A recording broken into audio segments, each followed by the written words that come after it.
Hello, my name is Heidi Figueroa. I am from Barranca Bermeja. I am 28 years old. I am a student public contaduría. En ese momento vamos a pasar a explicar cómo se desarrolló el primer ejercicio de la tarea designada a desarrollar. Métodos para probar la validez de los argumentos.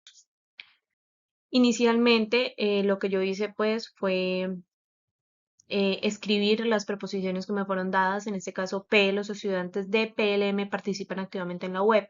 Q, los tutores de PLM fomentan el debate. Y R, el aprendizaje en PLM es significativo. Seguidamente, y luego de hacer un estudio del material suministrado por el tutor, pude encontrar esta tabla que fue súper valiosa porque me permitió darle significado a los símbolos que se me iban a presentar más adelante en el lenguaje simbólico de las preposiciones. En este caso, el símbolo que yo voy a utilizar es la disyunción inclusiva, la cual su símbolo parece una V y se lee O. En este caso sería P o Q. Entonces pasamos al lenguaje simbólico que les mencionaba anteriormente. En este caso, ese lenguaje fue suministrado en la actividad y o la manera correcta de leerlo sería P o Q igual a R o entonces R.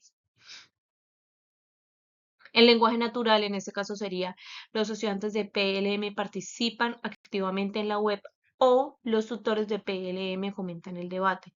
Esto implica que el aprendizaje en PLM es significativo. Este sería el lenguaje natural del lenguaje simbólico presentado anteriormente. Lo siguiente que se hizo para el desarrollo de esta actividad, lo siguiente que nos daba la orientación era realizar la tabla de verdad de manera manual. En un primer momento yo la realicé y se la envié al tutor, pero pues me hizo la corrección porque la había realizado de manera incompleta. Me había faltado incluir pues algunas columnas. Entonces esta es la tabla ya corregida.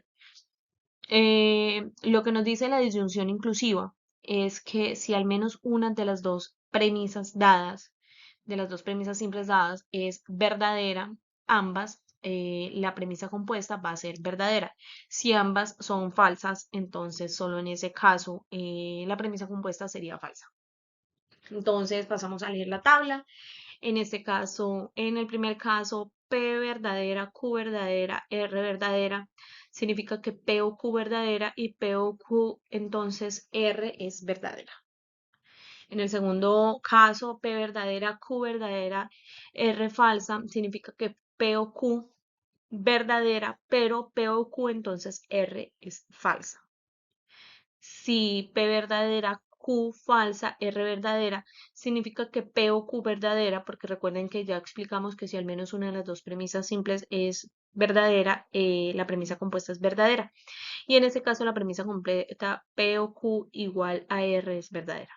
Seguidamente tenemos P verdadera, Q verdadera, R falsa. Nos dice entonces que P o Q es verdadera, pero P o Q, entonces R es falsa. Seguimos con P falsa, Q verdadera, R verdadera, significa que P o Q es verdadera y P o Q entonces R es verdadera. Seguimos con P falsa, Q verdadera, R falsa. Tenemos que P o Q es verdadera, pero P o Q entonces R es falsa.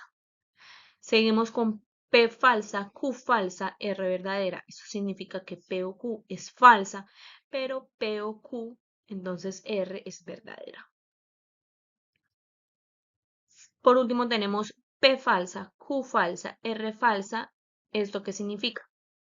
Que P o Q entonces falsa, pero P o Q entonces R es falsa, dado que todas las premisas son falsas. Perdón, P o Q entonces R es verdadera, dado que la suma de sus partes es toda falsa. Esto significa que podemos determinar que el resultado de la simbología presentada es una contingencia, dado que en algunos casos, según la tabla de verdad que acabamos de evaluar y de revisar, nos dio resultados verdaderos y en algunos casos falsos. Muchísimas gracias por la atención prestada.